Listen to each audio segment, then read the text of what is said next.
Bayangkan sebuah dunia di mana setiap orang bisa memiliki kendaraan impian mereka tanpa proses administrasi yang rumit, tanpa antrian panjang dan tanpa kebingungan dalam memahami skema kredit. Di era digital ini, inovasi dalam setiap sistem kredit kendaraan bukan lagi sekedar kebutuhan, tetapi sebuah keharusan. Sistem yang lambat dan tidak terintegrasi bukan hanya menghambat bisnis, tetapi juga mengurangi puasan pelanggan. Maka, bagaimana jika kita dapat membangun sebuah sistem yang tidak hanya efisien tetapi juga cerdas dan responsif terhadap kebutuhan pengguna?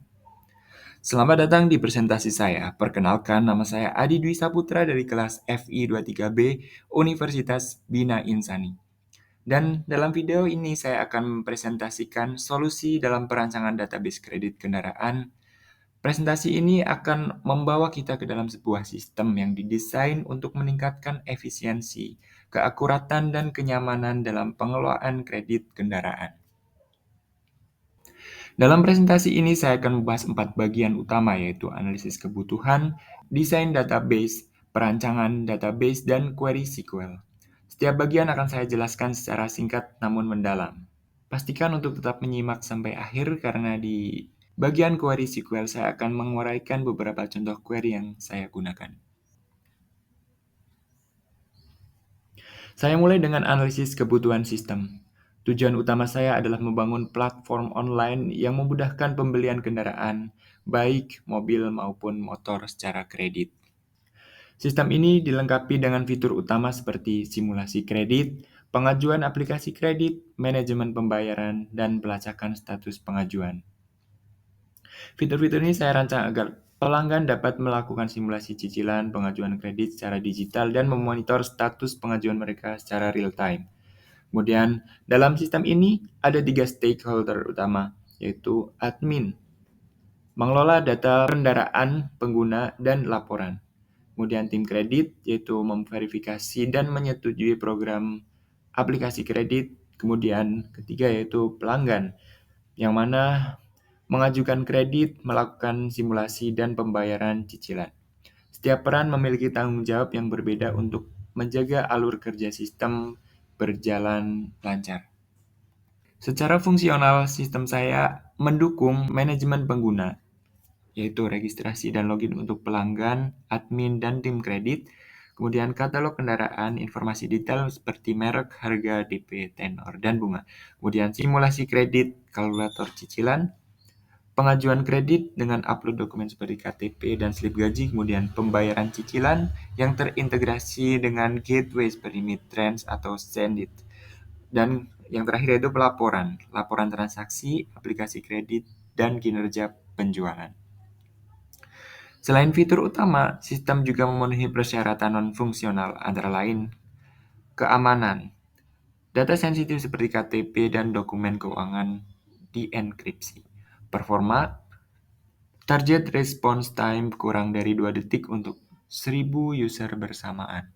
Scalability, arsitektur modular yang siap dikembangkan sesuai kebutuhan di masa mendatang.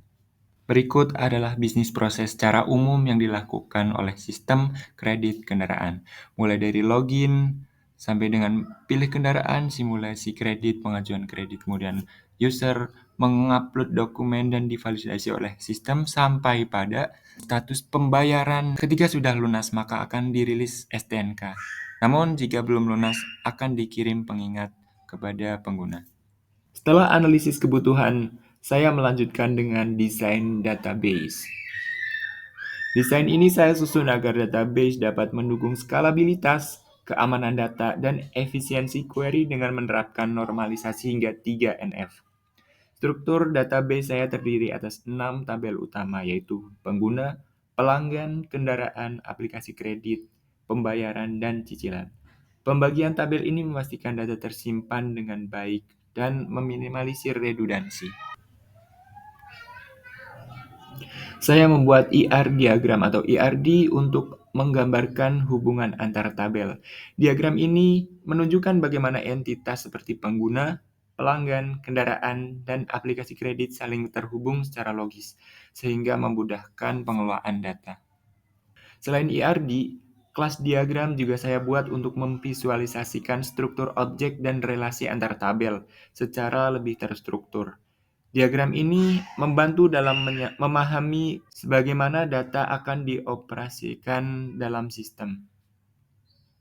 Pada tahap normalisasi 1NF, saya memisahkan tabel cicilan dari pembayaran untuk menghindari adanya multi-value pada kolom tanggal bayar. Pendekatan ini memastikan setiap data tersimpan dalam format yang konsisten.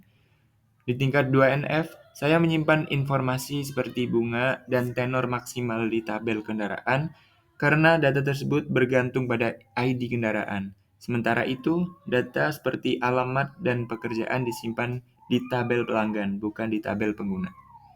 Pada tahap 3NF, saya memisahkan tabel pelanggan dari pengguna.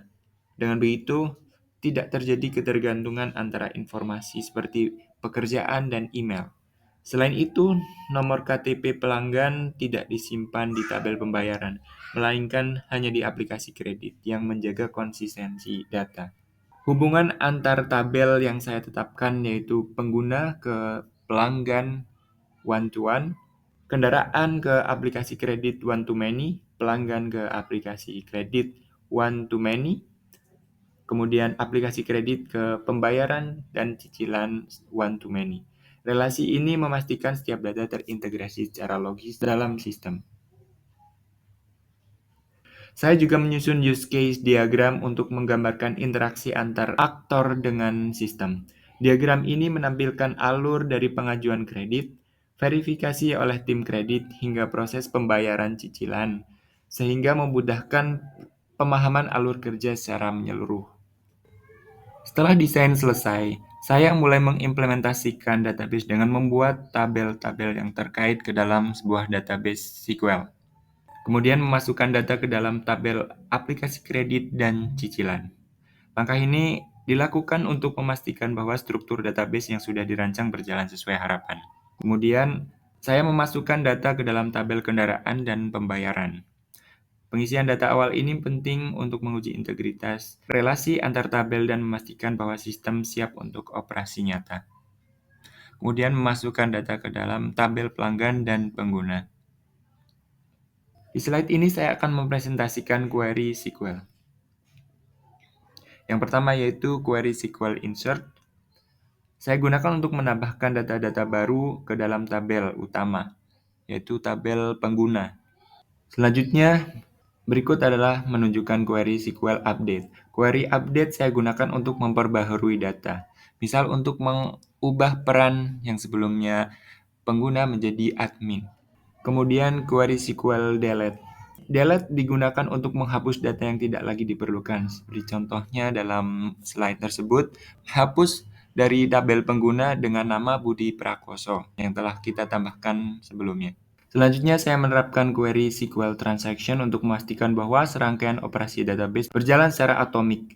Dengan menggunakan transaction, saya dapat menjamin bahwa semua operasi berhasil dilakukan atau dibatalkan jika terjadi kesalahan.